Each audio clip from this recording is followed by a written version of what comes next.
So you can print here.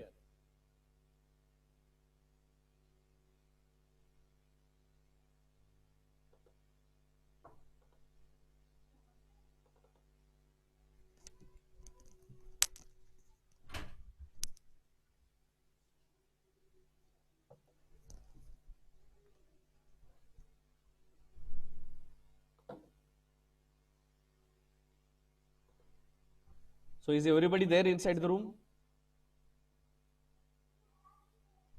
Okay, fine. So हम लोग dictionary बना रहे थे, डिक्शनरी। तो डिक्शनरी में क्या किया हमने, देखो, पहले एक की लिया, नेम, फिर उसका वैल्यू लिया, वैल्यू इज भक्ति, रोल नंबर 20 एंड मार्क्स 50। अब मैं ये डिक्शनरी प्रिंट करता हूं फॉर एग्जाम्पल। अब ये सब कमेंट करता हूं मैं नीचे, ये नहीं प्रिंट करना है अभी मुझे। I will not print this, I will not print this also. Okay, I will just print the dictionary. ठीक है, ये डिक्शनरी मुझे प्रिंट करना है। तो डिक्शनरी कैसे प्रिंट होगा देखो अभी। I will just run this code, run किया कोड, तो नीचे आपका डिक्शनरी मिल जाता है आपको। सी है, नेम भक्ति, रोल नंबर 20, मार्क्स 50। मतलब ये एक पेयर बन गया आपका, देखो ये एक पेयर, ये एक पेयर। कॉमा किधर है देखो, पेयर के बाद ही कॉमा है। ये पेयर सेपरेट कैसे हुआ है, पेयर कोलन से। कोलन से पहले वाला की है और कोलन के बाद वाला जो है ये वैल्यू है उसका। सो इट इज अ की वैल्यू पेयर। ये की है, रोल नंबर इज की and this is value, marks की है और ये वैल्यू है 50। Clear with this, right? अब मैं आपको एक टास्क देता हूं, आप लोग क्या करो, एक डिक्शनरी बनाओ and dictionary should contain the name of a company. It should contain number of employees in the company, and it should contain the expenditure of the company. It should contain the expenditure of the company. तो ऐसा आपको एक list बनाना है अभी, sorry, you have to create a dictionary. एक dictionary बनाओ जिसमें you should have name of the company, name of the company, okay. फिर उसके बाद you should have how many employees there और number of employees, number of employees, okay. फिर उसके बाद ईयरली एक्सपेंडिचर, ईयरली एक्सपेंडिचर मतलब ये पैसा है, पैसा कितना मनी खर्चा करता है कंपनी ईयरली। ये आपको 3 एलिमेंट लेके आपको एक डिक्शनरी बनाना है, ठीक है। So create a dictionary.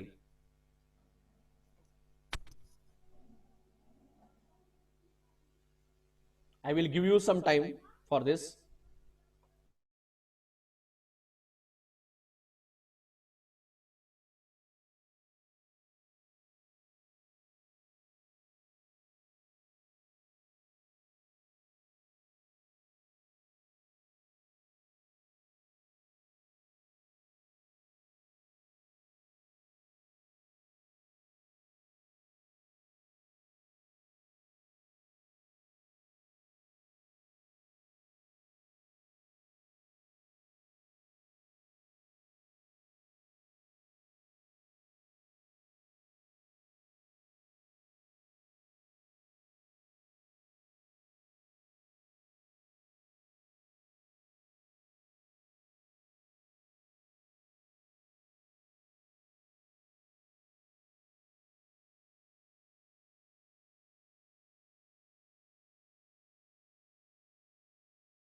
Yeah, you are trying it nice, very good.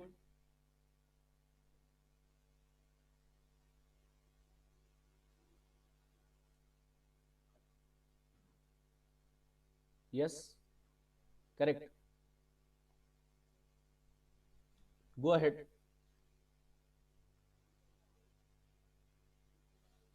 Yes, correct, very good. The students are replying me with the correct answers.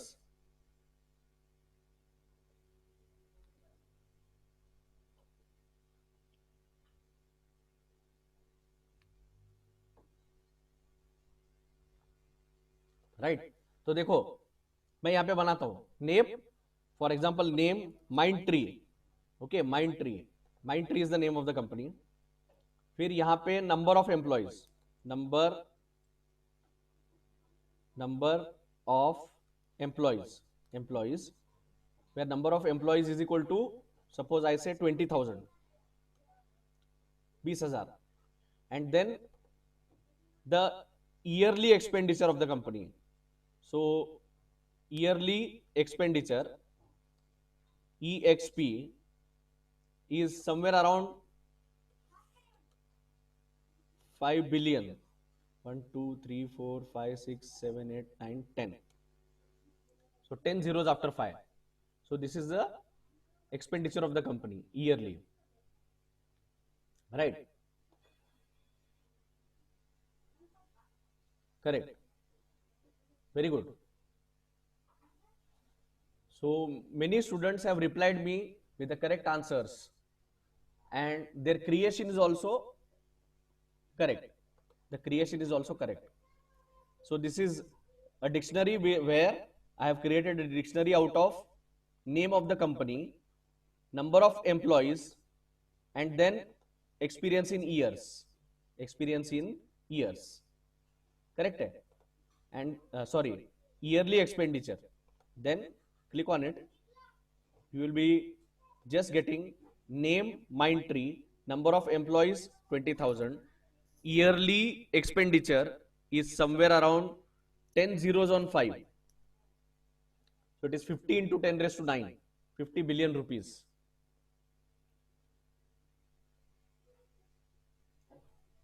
So you can see, you can create a dictionary, right? अब मैं आपको क्या बताना चाहता हूं, ये ध्यान से सुनो. ये कंसेप्ट है, अभी ये कंसेप्ट है. अब हम लोग घुस रहे हैं डेटाबेस में, डेटाबेस में जा रहे हैं और डेटा साइंस में जाएंगे अभी directly. Listen to me very carefully. ये डिक्शनरी जो बनाया आपने, ये डिक्शनरी सिर्फ एक रो है अभी डिक्शनरी में, जहां पे कॉलम के नाम क्या है देखो, नेम, नंबर ऑफ एम्प्लॉय और year experience, that is yearly expenditure. ये आपके टेबल के कॉलम के नाम बन गए. Clear with this? और आपके रोज में वैल्यू क्या है? कंपनी का नाम माइंड ट्री है. कंपनी का नाम क्या है? Mind tree. फिर कंपनी में एम्प्लॉय कितने हैं? 20,000, right? And then we have the yearly expenditure which is 5 into 10 raised to 10. तो ये इतना सब कुछ डेटा आपके पास है, लेकिन ये टेबल में सिर्फ एक रो है जहां पे कॉलम नेम है, नंबर ऑफ एम्प्लॉयज है और ईयरली एक्सपेंडिचर है. सपोज देखो मैं अभी क्या कर रहा हूं, look at this very carefully. मैं इस डिक्शनरी को मॉडिफाई कर रहा हूं अभी. नेम, तो यहां पे मैं लिखूंगा माइंड ट्री, कॉमा, यहां पे और एक नाम लिखूंगा इन्फोसिस. ओके, फिर यहां पे और एक नाम लिखूंगा इन्फोसिस के बाद और एक नाम लिखूंगा यहां पे कॉमा देके. यहां पे लिखूंगा विप्रो, राइट? फिर कॉमा दे दूंगा और एक नाम लिखूंगा कॉग्निजेंट, राइट? और इसको बंद कर दूंगा मैं, ये बंद कर दूंगा इसको. मतलब मैंने अभी डिक्शनरी में 4 वैल्यू ऐड किए नेम के लिए, mind tree, Infosys, Wipro, Cognizant. क्या क्या ऐड किया देखो, ठीक से देखो. Mind tree, Infosys, Wipro and Cognizant. Okay, तो ये 4 कंपनी के नाम मैंने ऐड किए. अब इसके हिसाब से मुझे यहां पे नंबर ऑफ एम्प्लॉयज भी ऐड करना पड़ेगा हर एक का, करेक्ट है। तो मुझे क्या करना पड़ेगा यहां पे, I have to add the number of employees. तो देखो 20,000 है माइंड ट्री में, इंफोसिस में सपोज 15,000 है, विप्रो में सपोज 18,000 है, और कॉग्निजेंट में सपोज 21,000 है एम्प्लॉयज। एंड देन इसको क्लोज किया मैंने, मतलब 4 कंपनीज में ये वैरायटी ऑफ एम्प्लॉयज जो है, माइंड ट्री में 20,000, इंफोसिस में 15, विप्रो में 18 और कॉग्निजेंट में 21,000। और फिर ईयरली एक्सपेंडिचर भी उनका जो है, ये थोड़ा कम लिखता हूं मैं इधर, so that it will be better for us to understand. तो ये थोड़ा कम करता हूं मैं, ईयरली एक्सपेंडिचर 5 lakhs करते हैं, ठीक है 5 lakhs, फिर 7 lakhs, right, and then 8 lakhs, and then 9 lakhs, okay. तो ये उनका ईयरली एक्सपेंडिचर है। तो मैंने क्या किया देखो, डिक्शनरी में अभी मैंने नाम बढ़ाए, so I increase the names, and then मैंने नंबर ऑफ एम्प्लॉइज, हर एक के नंबर ऑफ एम्प्लॉइज लिखा है यहां पे। माइंड ट्री के कितने हैं, इंफोसिस में कितने हैं, विप्रो में कितने हैं, और कॉग्निजेंट में कितने हैं, और हर एक का एक्सपेंडिचर लिखा yearly,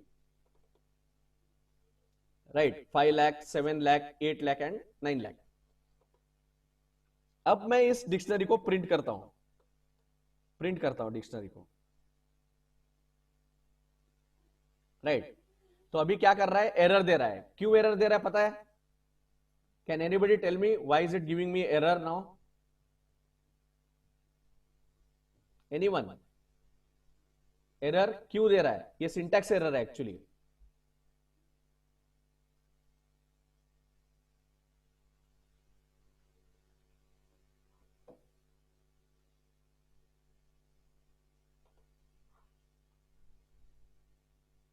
yes, missing comma, very good. तो यहां पे कॉमा देना है, हर एक पेयर के बाद कॉमा देना है आपको। तो यहां पे कॉमा, यहां पे कॉमा देना है, इसके बाद आपका नया की शुरू होता है ना, तो इसके पहले कॉमा देना है आपको, और ये की और वैल्यूज एंड होने के बाद कॉमा, और लास्ट में कॉमा नहीं देने का, लास्ट में वैसे ही रखने का इसको। अब इसको रन करो, यस देखो आपका जो डिक्शनरी है वो क्रिएट हो गया है। देखो नेम में क्या क्या है, mind tree, Infosys, Wipro, Cognizant, ये बन गया आपका एक की, नेम इज की। और वैल्यूज कितने उसके, वैल्यूज 4 है, उसके 4 वैल्यूज है, mind tree, Infosys, Wipro, Cognizant, ये 4 वैल्यूज है नेम के। उसके बाद कॉमा, फिर आपका नया की जो है नंबर ऑफ एम्प्लॉयज, उसमें बन गए आपके 4 वैल्यूज फिर से, राइट। फिर ईयर ऑफ ईयरली एक्सपेंडिचर, फिर उसमें आपके ये वैल्यूज है 4। Clear with this? लेकिन ये मुझे अच्छा नहीं दिख रहा है, this should look like a table, right. ये टेबल के फॉर्म में आना चाहिए, मतलब मुझे टेबुलर फॉर्म में चाहिए, करेक्ट है, राइट। तो इसके लिए क्या करना पड़ेगा, देखो मैं यहां पे लिखता हूं आपको, see here, I will write here, कि अब क्या करना है। पहले अगर मुझे इसका टेबल बनाना है तो मुझे क्या करना पड़ेगा, देखो सी हियर। तो ये डेटा साइंस का स्टार्ट है, ध्यान से सुनो। इंपोर्ट करना पड़ता है, इंपोर्ट पांडास एज पीडी, ये डेटा साइंस में लगने वाला सबसे कंपलसरी लाइब्रेरी है। इसको पांडास बोलते हैं पाइथन में, पांडास एज पीडी। तो मैंने उसको इंपोर्ट कर दिया, कल हमने कैसे डेट टाइम इंपोर्ट किया था, वैसे import pandas as PD. As PD मतलब उसका एलियास क्रिएट किया मैंने, पीडी बोल के, शॉर्ट फॉर्म, पांडास का शॉर्ट फॉर्म पीडी, मतलब ऑब्जेक्ट क्रिएट हो गया, क्रिएट है। अब देखो डिक्शनरी तो अपनी रेडी है, डिक्शनरी आपकी रेडी है। अब देखो यहां पे क्या बोलने का, you have to create a data frame ये ध्यान में रखो, you to create a data frame of this dictionary so that it looks like a table, it looks like a table. तो डेटा फ्रेम कैसे क्रिएट करते हैं? तो data frame starts with a name, DF underscore company, COMP, ऐसा कुछ भी नाम दे सकते हैं आप।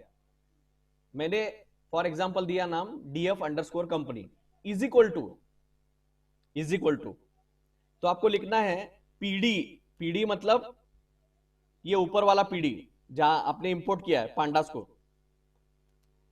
पीडी।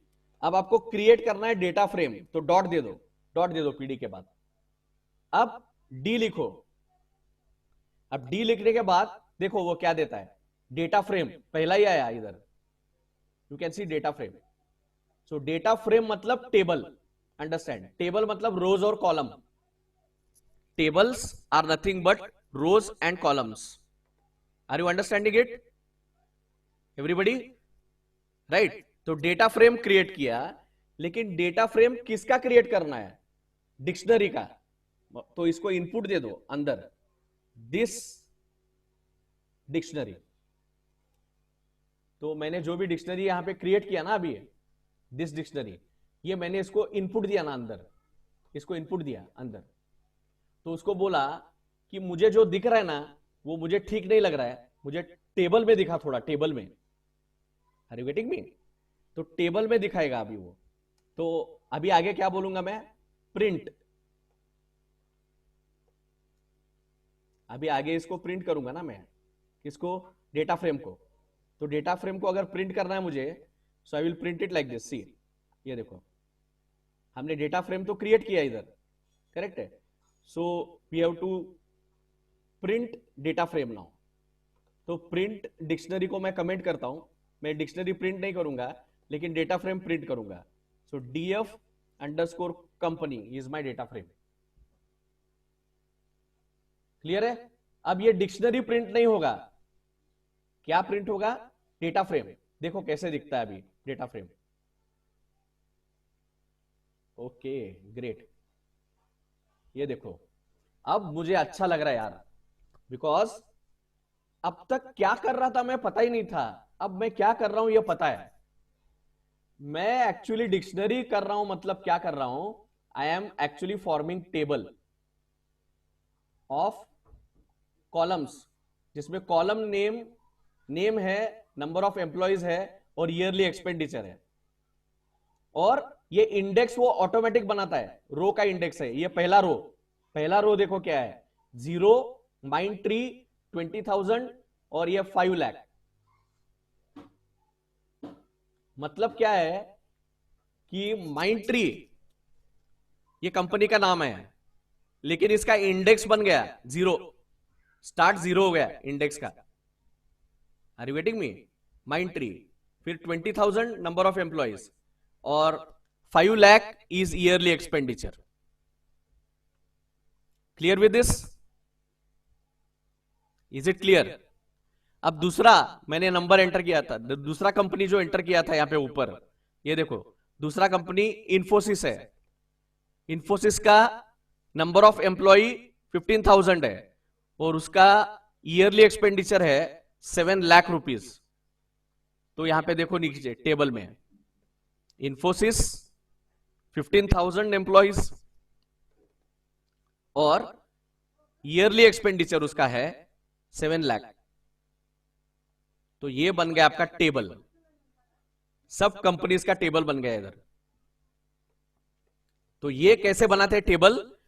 टेबल बनाते वक्त पहले आपको क्या लगता है, देखो I will repeat the steps again. जब आप टेबल क्रिएट करते हो, मतलब डेटाबेस बनाते हो, तो पहले आपको लगता है लाइब्रेरी, और लाइब्रेरी का नाम है पांडास। उस लाइब्रेरी का क्या नाम है? पांडास। सो इंपोर्ट पांडास एज पीडी, ये लाइब्रेरी आपको इंपोर्ट करना है, ठीक है। अब ये पीडी यूज करके आपको ये डेटा फ्रेम बनाना है, तो उसको नाम दे दो एक डीएफ अंडरस्कोर कंपनी। यहां पे आप कुछ भी नाम दे सकते हो, फॉर एग्जाम्पल सिर्फ डीएफ भी बोल सकते हो। डीएफ का मतलब होता है डेटा फ्रेम, तो सिर्फ डीएफ बोलो चलेगा। राइट, और you can give a suitable name, for example DF underscore, ये कंपनी का डेटा है तो डीएफ अंडरस्कोर कंपनी बोल दिया, और यहाँ पे भी आपने डिस्प्ले किया डीएफ अंडरस्कोर कंपनी। यहाँ पे आप प्रिंट भी बोल सकते हो, print print DF underscore company ऐसे। तो ये डीएफ अंडरस्कोर कंपनी क्या है, पीडी जो आपने लाइब्रेरी यूज किया ना अभी, देखो ये क्या बोलता है, pandas is a Python package providing fast flexible and expressive data, data structures provide करता है ये, और ये लेबल्ड है सभी, are you waiting me? So labelled है इसलिए क्या करता है, डेटा फ्रेम क्रिएट करता है वो, पीडी डॉट डेटा फ्रेम यहां पे, और डेटा फ्रेम क्रिएट करके, डेटा फ्रेम किससे क्रिएट करता है वो, it will take the dictionary, देखो ये डिक्शनरी ले लिया उसने अंदर, और डेटा फ्रेम को इनपुट आप क्या दे रहे हो, डिक्शनरी जो आपने बनाया है, राइट, और डिक्शनरी अगर आपने इनपुट दिया अंदर तो उसका टेबल क्रिएट करेगा वो टेबल, और टेबल आपको ऐसे दिखेगा नीचे, ये ऐसे, कितना नीट दिख रहा है देखो अभी, it is looking very neat with index, company name, number of employee and yearly expenditure. Clear with this everyone? Any doubts in this so far? किसी को कोई डाउट है? सबको समझ में आ रहा है ये?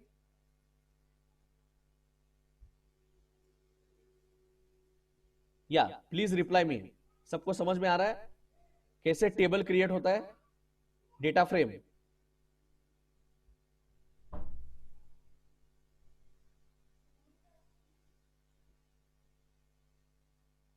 Yes, this is the beginning of data science. जो लोग बोलते हैं ना अभी डेटा साइंस डेटा साइंस, अरे यार डेटा साइंस करो, डेटा एनालिटिक्स करो, बहुत डिमांड है मार्केट में, ऐसा एक्चुअली कुछ नहीं रहता है, it depends on how skilled you are. आपके कंसेप्ट क्लियर होने चाहिए, बेसिक्स, ये ध्यान में रखो, ठीक है? बाकी टेक्नोलॉजी आपके हिसाब से बनती है, so keep in mind, technology engineers को नहीं बनाती है, इंजीनियर्स टेक्नोलॉजी बनाते हैं। Are you getting me? और इसको डायलॉग ऑफ द डे बोल के लिखो, टेक्नोलॉजी इंजीनियर्स को नहीं बनाती है, इंजीनियर्स टेक्नोलॉजी बनाते हैं, राइट? सो हमेशा आपके कंसेप्ट बहुत नीट रखो, क्लियर रखो, so that you can be trouble shooting anything at any point of time, right? तो ये बन गया आपका टेबल, ठीक है? टेबल तो बन गया। अब टेबल के साथ क्या करेंगे अपन? टेबल में डेटा है, बहुत सारा डेटा है, अब मेरे पास 4 ही रोज है, यहां पे 4 रोज है। अगर किसी ने मेरे को बोला कि मेरे को ऐसे कंपनी के नाम दे दो जिनमें नंबर ऑफ एम्प्लॉइज ये 20,000 के ऊपर है, 20,000 के ऊपर है नंबर ऑफ एम्प्लॉइज, तो आंसर क्या आएगा मेरा?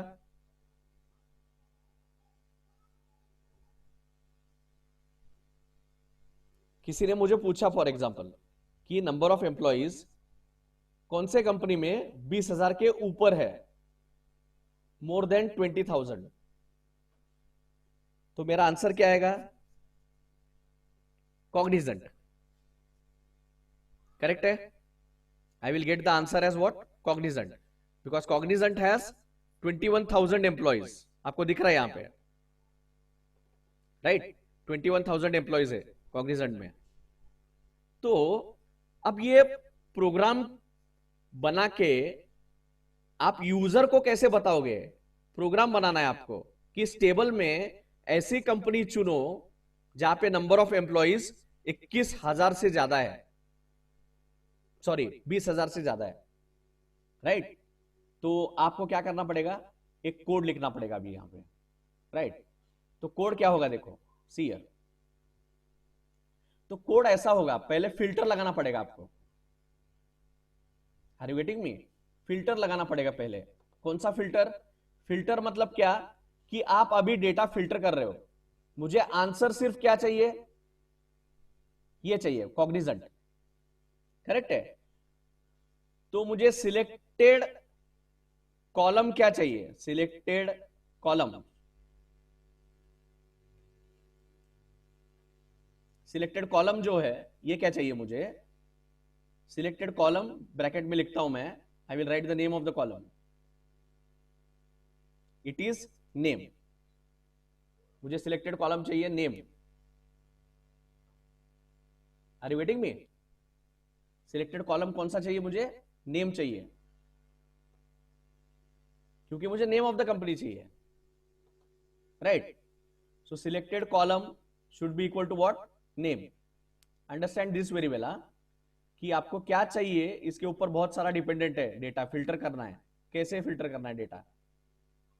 तो आपको सिलेक्टेड कॉलम्स और सिलेक्टेड रोज दोनों चूज करना है, ओके? तो यहां पे देखो सीयर, हम लोग यहां पे थे, हमने टेबल बनाया कंपनी का, and then we say selected column is equal to name. तो सिलेक्टेड कॉलम आपका नेम है, ठीक है? और सिलेक्टेड रो क्या है, सिलेक्टेड रो बनाऊंगा मैं अभी, इज इक्वल टू, अब देखो रो अगर मुझे सिलेक्ट करना है तो ऐसा रो सिलेक्ट करना है जहां पे नंबर ऑफ एम्प्लॉइज 20,000 से ज्यादा है। किससे ज्यादा है, 20,000। अब 20,000 ये जो नंबर ऑफ एम्प्लॉइज है उसका कॉलम नेम क्या है, नंबर ऑफ एम्प्लॉय, NOOFEMP, ऐसा है कॉलम नेम, ओके? और ये किस डेटा फ्रेम का पार्ट है, ये कॉलम नेम DF_comp का पार्ट है, क्रिएट है। देखो ये डेटा फ्रेम है, मतलब ये टेबल है, इस टेबल में ये कॉलम है, तो मैं क्या करूंगा, ये table dot column should be greater than 20,000, ऐसा यहां पे फिल्टर क्रिएट करूंगा। देखो DF_comp डॉट डॉट, अभी डॉट दिया तो N दिया, N देने के बाद वो ऑटोमेटिकली नेम और नंबर ऑफ एम्प्लॉय डिस्प्ले करता है। तो number of employees, and I will write here greater than 20,000, 20,000, correct है? अब ये मैं क्या करूंगा, I will give this to the filter. तो फिल्टर क्या कर रहा हूं मैं, I am filtering the data frame based on this, correct है? तो डेटा फ्रेम किधर है, देखो मेरा data frame name is DF_comp, ये डेटा फ्रेम का नाम है। तो मैं यहां पे लिखूंगा DF_comp, ठीक है? डॉट LOC, मतलब लोकेशन, वो लोकेशन मुझे यहां पे फाइंड आउट करना है, मतलब क्या, इसको देना है selected row and selected column, selected row comma you have to give selected underscore column, ये ध्यान में रखो। तो आप दोनों दे दिए उसको, सिलेक्टेड रो मतलब जहां पे नंबर ऑफ एम्प्लॉइज 20,000 से ज्यादा है, और सिलेक्टेड कॉलम मतलब सिर्फ नेम है, नेम ऑफ द कंपनी, ठीक है? राइट? तो मुझे अभी ये एग्जीक्यूट करना है, आई विल एग्जीक्यूट दिस। तो देखो आंसर क्या दिया इसने, कॉग्निजेंट, बरोबर है ना? कॉग्निजेंट में जो है ये नंबर ऑफ एम्प्लॉइज 20,000 से ज्यादा है। देखो माइंड ट्री में एग्जैक्टली 20,000 है, इन्फोसिस में 15 है, विप्रो में 18 है, और कॉग्निजेंट में 21 है। तो कॉग्निजेंट में 20,000 से ज्यादा है, तो उसने आंसर क्या दिया, सिर्फ कॉग्निजेंट। क्या किया देखो, कॉलम जो है सिलेक्ट किया, पहले कौन सा वाला कॉलम, मुझे नाम चाहिए कंपनी का, कौन से कंपनी का नाम चाहिए, जिस कंपनी में नंबर ऑफ एम्प्लॉय 20,000 से ज्यादा है, ऐसे कंपनी का नाम चाहिए, इसलिए मैंने यहां पे नेम सिलेक्ट किया, name, okay?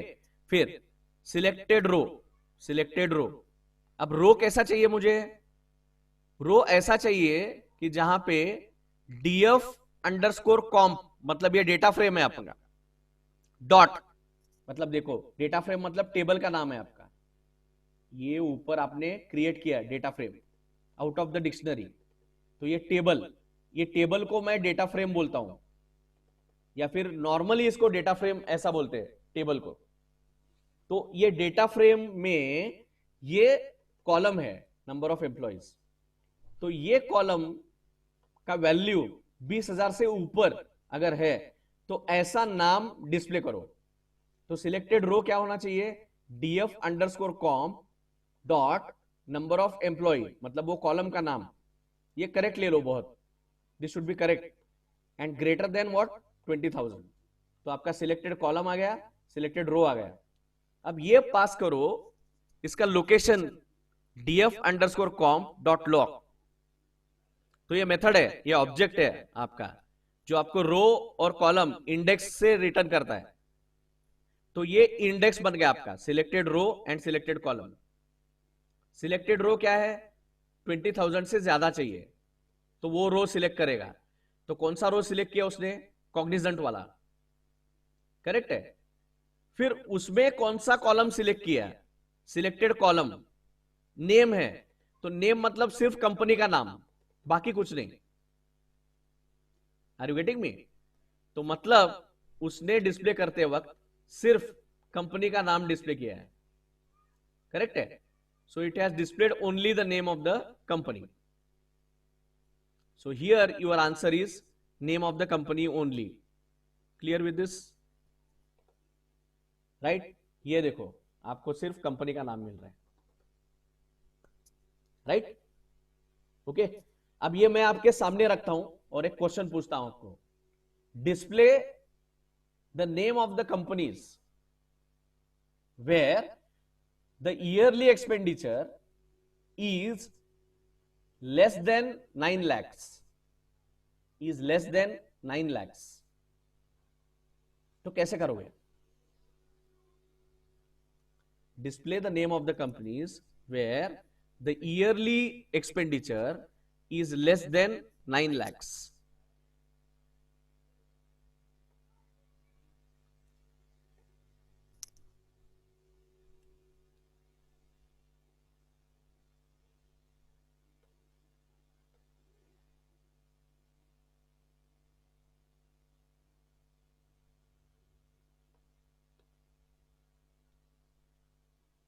Right, yearly expenditure is less than 9 lakhs। तो कैसे करोगे देखो इसको, this is a bit tough but it is very interesting if you just follow properly. Correct, selected रो में क्या करना पड़ेगा आपको, df_com डॉट, यहां पे नंबर ऑफ एम्प्लॉय नहीं, अभी ईयरली एक्सपेंडिचर यहां पे चूज करना पड़ेगा आपको।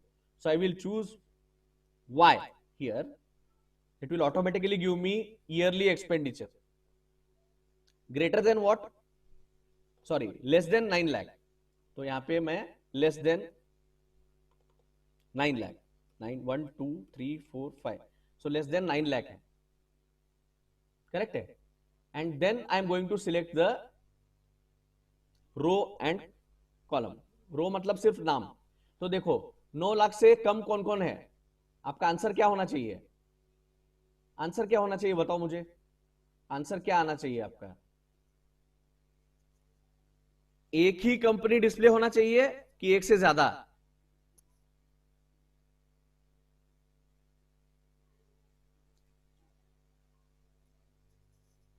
कंपनी more than 1, 3 companies,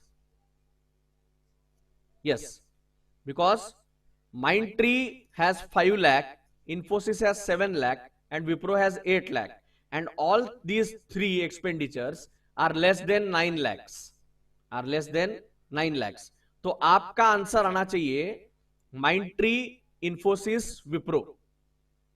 आपका आंसर क्या आना चाहिए, Mindtree, Infosys, Wipro। क्योंकि देखो आपने सिलेक्टेड कॉलम रखा है यहां पे नेम बोल के, सिलेक्टेड कॉलम आपने नेम दिया है, तो आपको कंपनी के सिर्फ नाम डिस्प्ले हो जाएंगे, नाम, ओके। और कितने कंपनी के नाम डिस्प्ले हो जाएंगे, Mindtree, Infosys, Wipro। So let us execute this, execute करो इसको। देखो यहाँ पे एग्जीक्यूट करने के बाद आपको दिख रहा है कि basically it has displayed 3 names of the companies, Mindtree, Infosys, Wipro. Mindtree, Infosys, Wipro, these are the names of 3 companies which are displayed here. Clear with this? ये डेटा क्लियर है सबको? बरोबर है? Right? Yes. So let us move forward now. The last but not the least. ये सबसे बेहतरीन part होगा आपके ये वर्कशॉप में जो मैं अभी बता रहा हूं आपको, राइट? ये बाकी सब आप सीख सकोगे, लेकिन ये बहुत इंपॉर्टेंट है, बहुत बहुत मतलब बहुत इंपॉर्टेंट है ये।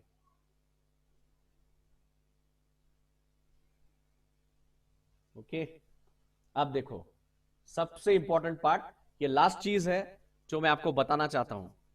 ओके, सी हियर,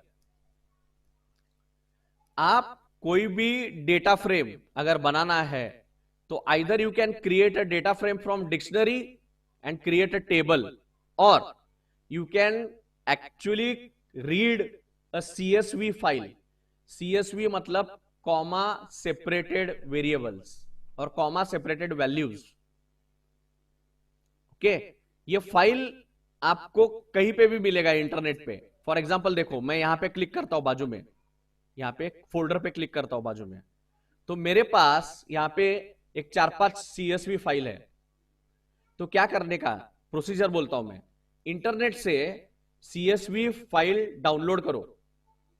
तो इंटरनेट में गूगल में डालो CSV फाइल्स या फिर सेल्यूलर सब्सक्रिप्शंस CSV फाइल, तो ये आएगा आपको, राइट?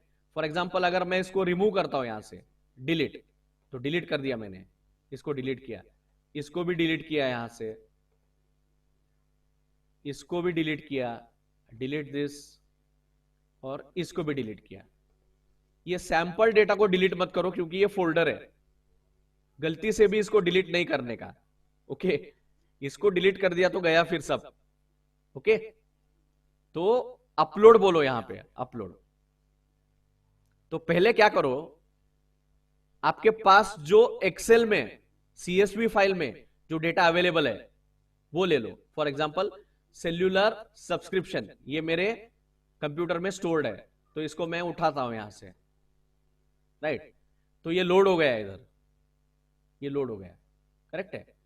तो ये लोड होने के बाद मैं क्या कर रहा हूं इधर देखो, इसको क्लोज करता हूं अभी, ये लोड कर दिया। प्रोसीजर देखो, फिर से बोलता हूं मैं, आप यहां पे है, आप आपके गूगल कोलैब में इधर है, तो आप क्या कर रहे हो, पहले फोल्डर में जा रहे हो आप इधर बाजू में, और यहां पे अपलोड बोल के ये सेल्यूलर सब्सक्रिप्शंस .csv 2011 का ये आप यहां पे लोड कर रहे हो, ठीक है? तो लोड हो गया ये। तो आप क्या करोगे, cellular underscore data is equal to, ये आपने क्रिएट किया हुआ वेरिएबल है, ये कुछ भी नाम दे सकते हैं आप, लेकिन मीनिंगफुल रखने के लिए मैंने इसको नाम सेल्यूलर अंडरस्कोर डेटा ऐसा दिया है। Clear with this? तो इसको मीनिंगफुल रखा है मैंने, तो इसको सेल्यूलर अंडरस्कोर डेटा ऐसा दिया, is equal to PD dot, ये पीडी मतलब क्या है, पांडास लाइब्रेरी, पीडी उसका ऑब्जेक्ट है या फिर उसका एलियास है, पीडी डॉट, तो यहां पे आएगा रीड अंडरस्कोर CSV। अभी यहां पे डेटा फ्रेम नहीं आएगा। Clear with this? देखो, जब आप डिक्शनरी से डेटा फ्रेम बनाते हो तो यहां पे आप क्या यूज करते हो, देखो मैं यहां पे लिखता हूं, सपोज मुझे एक कोई डेटा फ्रेम बनाना है, df2 is equal to, I will write pd dot data, ये डेटा फ्रेम बना रहा हूं मैं, और डेटा फ्रेम तभी यूज करने का जब आप उसको डिक्शनरी से बना रहे हो। For example this dictionary,